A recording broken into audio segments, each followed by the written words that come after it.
Well, greetings. Got just first day back out in the bee yard. Got back from Africa here on Wednesday, and what an incredible trip. It's just absolutely incredible people, and then the people also there in Zambia and Zimbabwe, Botswana. Just wonderful people. If you've never been to Africa, you definitely need to take a trip there. There was one gentleman that commented on my previous video, and I'm not sure where he's located, but he definitely did accurately depict something, and that is because I'd never been to the continent before. And a lot of times, you know, I mean, perfect. Anyway, by the way, what we're doing today, before I get on this little rabbit trail, is just doing an assessment of the bees. I'll show you what I'm seeing here in just a moment. Checked 2 yards this morning already, and it's kind of, from what I'm seeing, it's going to be a below average honey production year, which is kind of odd. I can't help but wonder if a lot of that was due to that week and a half of cold weather and rain that we got just when the blackberry bloom was starting. The flow earlier in the year, in the spring, actually was decent, but it seems like it's lost momentum. But anyways, just to finish my other point there real quickly, the gentleman commented, you know, it's so easy when you haven't traveled to a place or a continent or a country to develop this idea of what it's about from what you've seen depicted, whether it's in documentaries or TV, media, whatever, it doesn't really matter. But it's really important to go to a place. I actually remember a friend of mine who lived in Israel saying that he was always shocked to watch the news and be like, it's not like that here. What in the world are they talking about? You know. So anyway, so that was a great learning curve for me, and I definitely want to go back in the very near future. Okay, so let's go to the bees here, and I'll show you what I'm seeing. I apologize in advance that the videography might be a little shaky here, but gloves on. The biggest thing I'm doing, I'm just cracking boxes to just see what cracking the supers above the second deep, and just kind of pulling it back, just seeing what I'm seeing. And for the most part, bees are looking good. This one has really no weight at all in the supers. But what I'm finding on average, usually what I'll do when I'm not finding any weight in the supers, is I'll go and crack this second deep. And what I'm finding, this one seems like it's up there with the rest of them, is that the second deep is about 3/4 full on all of them. So that's going to end up being a decent amount of honey. But like I said, kind of a little disappointed that we're not seeing, this one looks like a dead out. Yeah, it's a dead out. That we're not seeing more in the honey supers themselves. This one might actually be an exception here. This one's got weight. Let's say, by judging by the weight, yeah, this one's probably full. And I'm not sure if they're in the top here yet. Yeah, they are. There they are. So, let's see here. Yeah, see, this one maybe just going up in this top one, but haven't started putting honey in it yet.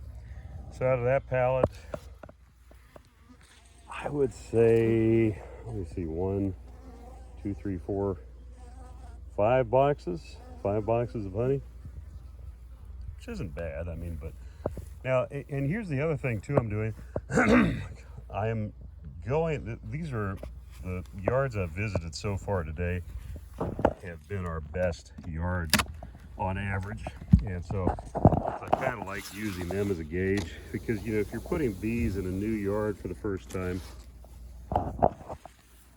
you don't know whether maybe you're just in a underperforming yard, or maybe it's the year. There's just, you know, some extra variables there.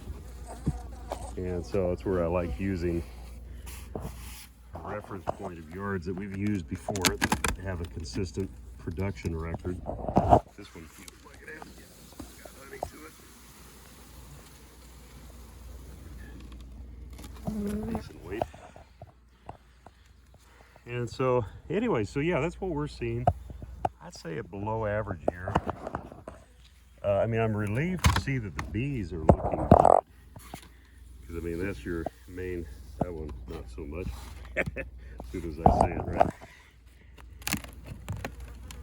But yeah, overall though, I'm quite happy with the way that the bees are looking in there.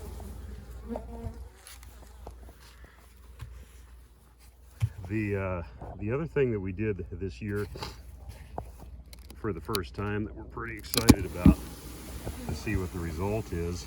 Okay, they're up here. Is used oxalic acid sponges for the winter. By the way, I've had people ask me about these silver. I don't. This time of the year, I notice they just pop out, and I can't see any type of harm that they do. It's just kind of more of a minor annoyance than anything. So again, see, they've got. I think we'll get a decent pull from the second boxes, but some of these are just, I don't know, overall it's kind of like everything was gearing up and then fell apart, which does happen some years for obvious reasons. Disappointing when it does, but this one's got some good weight to it. Let's see. Whoops. Yeah, they love when you do that. Well, anyways.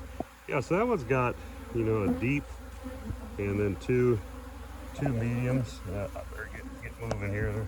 They're stinging my wrists. But, yeah, so overall, that's kind of, it's a pretty good, from the other 2 yards that I just came from, I've seen more or less the same thing. It's just, bit of a disappointing flow from what we were expecting, but you know, the big thing to remember is, yeah, and this is kind of the thing that plagues, damn it, excuse me, my language. Yeah, see, they've got that second plugged up with honey. But the big thing for me is, you know, what are the bees looking like? I mean, if the bees are solid, I can handle us having a disappointing honey crop. But if you're going out and you're not having a honey crop and your bees look like crap or look like they're going backwards, that really is a kick in the sensitive areas of life, if you, for lack of better terms.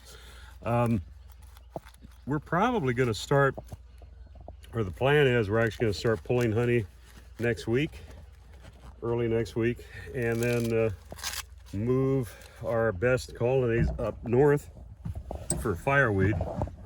And so, you know, that's, you know, there's a perfect example too on the business side of it, is as much as you can diversify. I mean, our business model is pretty straightforward in the sense that we focus on 3 different areas, and that is nuke production, honey production, and almonds.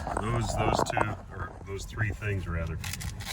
And then the other kind of diversification that's really helpful to us is that we don't just rely on one honey flow. I mean, if the blackberry flow flops out, which it didn't this year, from what I'm seeing, it looks like it was just kind of an underperforming year. It'll be under what our average is, but we produce something.